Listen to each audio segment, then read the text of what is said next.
Assalamualaikum warahmatullahi wabarakatuh. Shalom, Om Swastiastu, Namo Buddhaya, Salam Kebajikan. Perkenalkan, saya Trialin Limbanadi dari kelas A7 semester 1 dengan NIM 2214201190 Fakultas Keperawatan dari Universitas Pembangunan Indonesia Manado. Dalam video kali ini, untuk memenuhi tugas UAS dengan mata kuliah Falsafah dan Teori Keperawatan dengan dosen pengampu Nerseila Manawan, Escape MCAP. Saya akan menjelaskan tentang konsep utama dari teori Imogen M. King. Fokus kerangka kerja King adalah manusia karena manusia bersifat dinamis yang memiliki persepsi terhadap objek, orang, dan kejadian-kejadian yang mempengaruhi manusia dalam berperilaku, interaksi sosial, dan kesehatan. Kerangka kerja konseptual ini dengan masing-masing sistem memiliki keunikan dalam konsep dan karakteristik kelompok. Sistem ini terdiri dari sistem personal, interpersonal, dan sosial. Asumsi yang berdasar pada keperawatan adalah proses melibatkan caring untuk manusia dengan kesehatan merupakan tujuan utamanya. Yang pertama, sistem personal. Menurut King, setiap individu adalah sistem personal atau sistem terbuka. Untuk sistem personal, konsep yang relevan adalah yang pertama, persepsi. Persepsi adalah gambaran seseorang tentang objek, orang, dan kejadian-kejadian. Persepsi berbeda dari satu orang ke orang lain, dan hal ini tergantung dengan pengalaman masa lalu, latar belakang, pengetahuan, dan status emosi.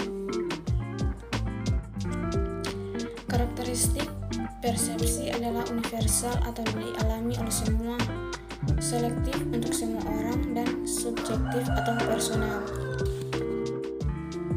Yang kedua, diri.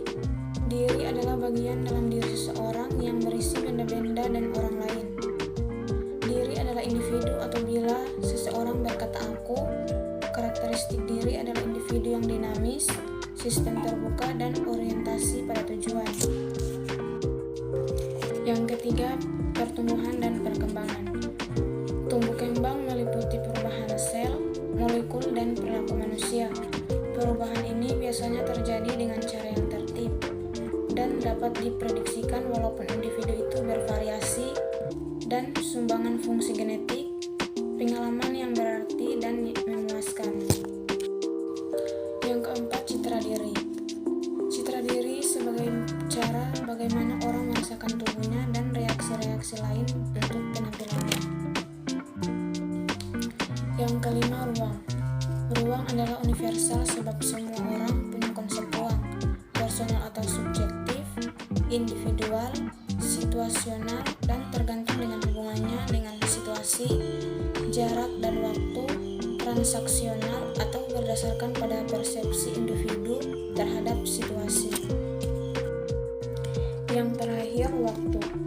Waktu sebagai lama antara satu kejadian dengan kejadian yang lain merupakan pengalaman unik untuk setiap orang. Yang kedua, sistem interpersonal. Sistem interpersonal terbentuk oleh interaksi antar manusia. Yang pertama, interaksi. Didefinisikan sebagai tingkah laku yang dapat diobservasi oleh dua orang atau lebih di dalam hubungan timbal balik. Komunikasi. Komunikasi sebagai proses di mana informasi yang diberikan dari satu orang ke orang lain, baik langsung maupun tidak langsung, misalnya melalui telepon, televisi, atau tulisan. Ciri-ciri komunikasi adalah verbal, nonverbal, situasional, perseptual, transaksional, tidak dapat diubah, bergerak maju dalam waktu, personal, dan dinamis. Komunikasi dapat dilakukan secara lisan maupun tertulis dalam menyampaikan ide-ide satu orang ke orang lain.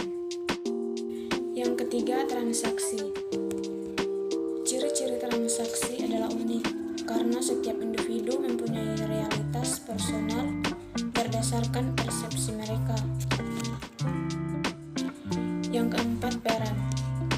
Peran melibatkan sesuatu yang timbal balik di mana seseorang pada suatu saat sebagai pemberi dan di saat yang lain sebagai penerima.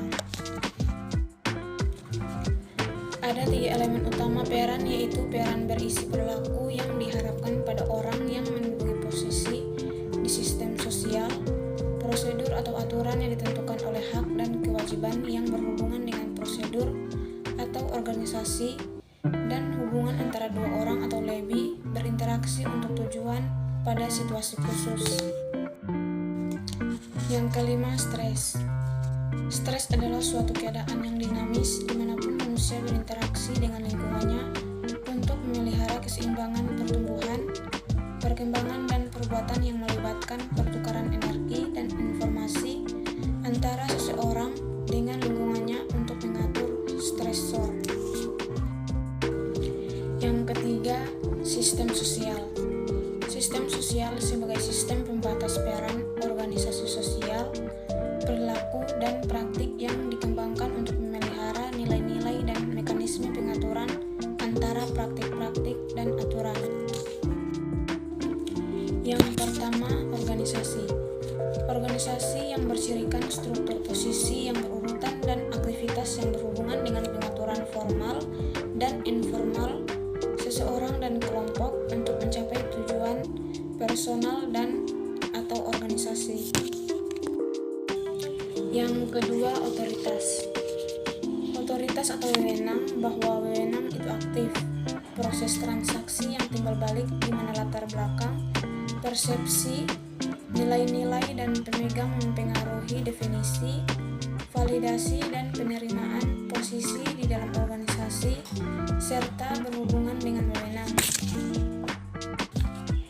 Yang ketiga, kekuasaan. Kekuasaan adalah universal, situasional, atau bukan sumbangan personal esensial dalam organisasi, dibatasi oleh sumber-sumber dalam suatu situasi, dinamis, dan orientasi pada tujuan. Yang keempat, pembuatan keputusan. Pembuatan atau pengambilan keputusan bercirikan untuk mengatur setiap kehidupan dan pekerjaan orang, universal, individual, personal, subjektif, situasional, proses yang terus-menerus, dan berorientasi pada tujuan. Dan yang terakhir, status. Status bercirikan situasional, posisi ketergantungan, dan dapat diubah. Status sebagai posisi seseorang di dalam kelompok atau kelompok dalam hubungannya dengan kelompok lain di dalam organisasi, dan mengenali bahwa status berhubungan dengan hak-hak istimewa, tugas-tugas, dan kewajiban. Itulah video dari saya. Wassalamualaikum warahmatullahi wabarakatuh. Selamat datang di Universitas Pembangunan Indonesia Manado yang terletak dekat dengan kawasan bisnis Bahu Mall Manado. Tempatnya di Kelurahan Bahu, Lingkungan 3 Manado, sangat strategis di pusat kota Manado. Dibangun di atas lahan seluas 2,5 hektar, Universitas Pembangunan Indonesia Manado berdiri megah dengan ruangan 7 lantai, terdiri dari ruangan kelas, ruangan kantor, perpustakaan, laboratorium komputer, laboratorium keperawatan, pengadilan semu, dan laboratorium bahasa, kantin, serta rooftop di lantai atas.